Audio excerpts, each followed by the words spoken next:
Was Fred Minnick right and I was wrong about Larceny C923? Hey everybody, welcome back to another episode of the Bourbon Hutch, and thanks so much for joining me on this journey through the world of whiskey.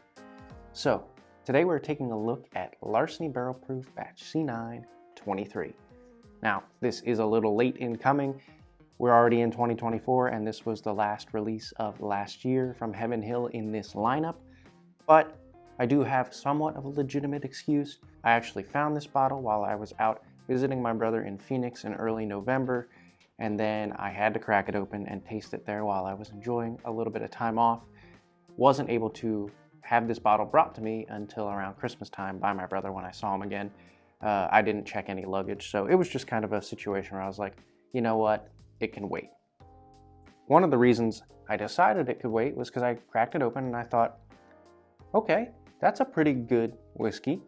It's a decent batch of Larceny, but I think I have better ones. In fact, in my head, I was pretty dang sure that B523, the second release of the year, was the best Larceny of the year, and that's what ended up going in my Whiskey of the Year bracket. Then a little bit of time passed, and I was scrolling on the internet, saw that Fred Minnick had posted his top 100 whiskeys of the year, and that this was number 2 on the list. And I was like, wait a minute. This whiskey that I said was kind of middle of the road even for this release was his second best whiskey of the year. Maybe I got it wrong, maybe it didn't have time to open up. So I just started rethinking things. I was able to taste it a little bit over Christmas and still felt like maybe it wasn't as good as advertised. But, you know, I've got a bourbon YouTube channel, so I've got to dive in right now with you guys and decide, how good is this batch actually, and have I been underestimating it all along? So if you're not aware of the story with Larceny Barrel Proof, it's a product of Heaven Hill, as I mentioned. It comes out 3 times a year. There's always an A, B, and C batch. Roughly January, May, and September releases, though it can get a little wonky. This particular release is available for MSRP of $60. Sometimes you'll see it marked up. Sometimes you'll see it right around MSRP. It is typically in like the 120 proof range. This one is 126.4, which is pretty high for Larceny Barrel Proof as far as I know. It is their standard wheat mash bill, just elevated to barrel strength. It's usually around 6 to 8 years old. That mash bill itself is 68% corn, 20% wheat, and 12% malted barley. So I think that's pretty much all the information you need to know. Let's see how good this third release of the year was. Okay, there's some layers here that I don't quite think I detected at first. This is also the first time I am tasting it kind of in a controlled environment with nobody else around, just digging into the whiskey. There's something like a rich berry note and cinnamon sugar. A little bit of like a vanilla icing note. And then some peanut and oak. Not gonna lie, it smells pretty dang good. It's dense. It's not jumping out of the glass a ton though. I have to kind of dig down into it, which is surprising for 126 proof to really detect more, but it's kind of a dense whiskey overall. All right, let's go in on the palate where we'll get a lot more information. But the nose, already a little bit better than I remember. Cheers.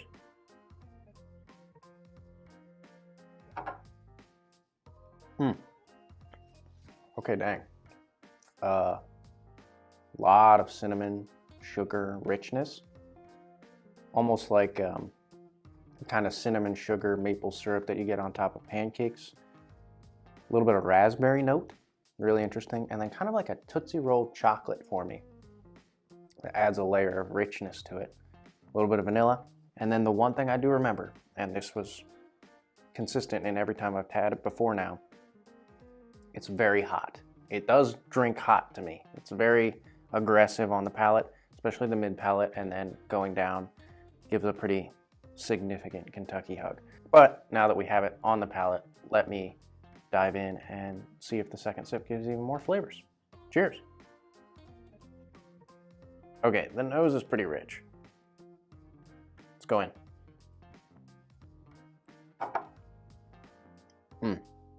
Okay, again, hot, very spicy. A lot of good cinnamon in there. Kind of like a cinnamon red hot, but also kind of just ethanol burn to me a little bit. Though, there was a layer of caramel and that vanilla icing, and even like a raspberry, plum, blackberry kind of berry thing going on there that I just hadn't detected before. So this is richer, a little bit more depth to it than I remembered. I think that just goes to show, I mean, I have a Glencairn glass. This is the first time I'm tasting it in a Glencairn in a controlled environment, and the experience is light years above what I've experienced the multiple times I sipped it just at parties and things like that. So this is really, really good. It's kind of making me question myself. I don't know if it's the best batch of the year though.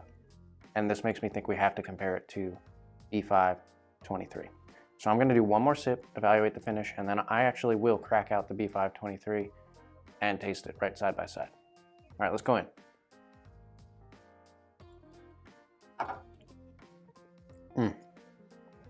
Okay, I am no slouch when it comes to proof. I like high proof whiskeys, but even this, again, it's just so hot for me. I think that's what really stuck in my mind about it, is that it was just hot, and when I didn't have it in a controlled environment, I wasn't picking up more flavors. So when you get a really hot thing with harder to detect flavors, it's tough to say it's great. But once you get over the spice, man, it is rich, decadent, surprisingly like cinnamon bun desserty with a raspberry glaze or something like that. It's really, really good, and the finish is significant. I wouldn't say it's like the longest. I'm getting, again, a lot of the spice lingering on the finish and the burn, but I'm not getting as many flavors. I feel like it's starts off sweet, gets real spicy in the middle, and then the spice lingers. It kind of calms down for a bit and lets you have this wash of flavor, and then what lingers for the most part is that heat for me, that lingering heat. That being said, let me crack out the B523 because I got to taste it just for my own curiosity right now.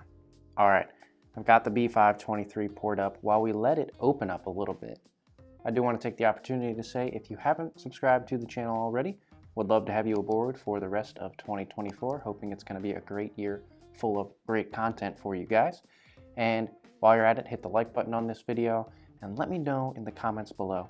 What's your thoughts on Larceny C923? Do you really think it's that good? Was it deserving of second best whiskey of the entire year? Was it even the best Larceny barrel proof that you enjoyed this year? All right, let's take a little comparison and trip down memory lane with B523. Yeah. This one is a little bit less dense, but it's lighter and brighter. Stronger vanilla, butterscotch, caramelness to it. Some cherry as well. Maybe more honey. But yeah, what really jumps out to me is sort of that butterscotch caramel candy note. It's very nice on the nose. I would say overall,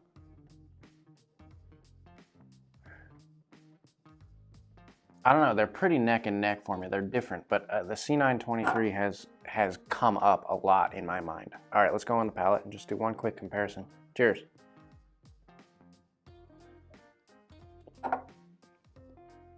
Okay, that's what I remember. See, less heat on that one.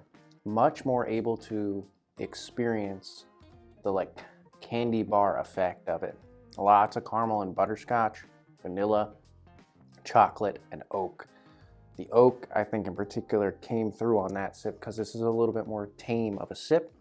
Proof point is 124.4, so it's not significantly lower. It's 2 proof points lower. But to me, this one is still spicy. There's plenty of spice, especially on the back of the tongue. But it's not ethanol heat. It is that lingering baking spice. So I think this B523 just stands out to me as more candy bar and spice, whereas the C923 is a warmth overwhelming kind of heat, but a lot of decadence kind of layered underneath that. And that's my dilemma there is, if you can really embrace the heat and love that experience and the decadence, I think this could be an absolute home run for you. I can see how Fred Minnick loved it. And again, tasting it in a controlled environment with a Glencairn has made a huge, huge difference. So if there's a takeaway from this video, it's definitely that you should taste whiskey carefully when you're really trying to discern, especially for somebody like me with a channel, trying to discern the best whiskey for me of the entire year. I think a controlled environment really does make a big difference. But honestly, I think I did make the right choice for myself. I'm enjoying the B523 still as much as I did, and the candy bar quality, C923 is much, much better than I remembered. Okay, that wraps it up. I think this is going to be kind of a long video because I added in just tasting against B523 on the spot there, but I had to do it. So hopefully this has been informative for you guys. Again, let me know in the comments below what you thought of each of these and what you thought of C923 in particular. Till I see you guys again for another video, all I can say is keep drinking good whiskey and cheers.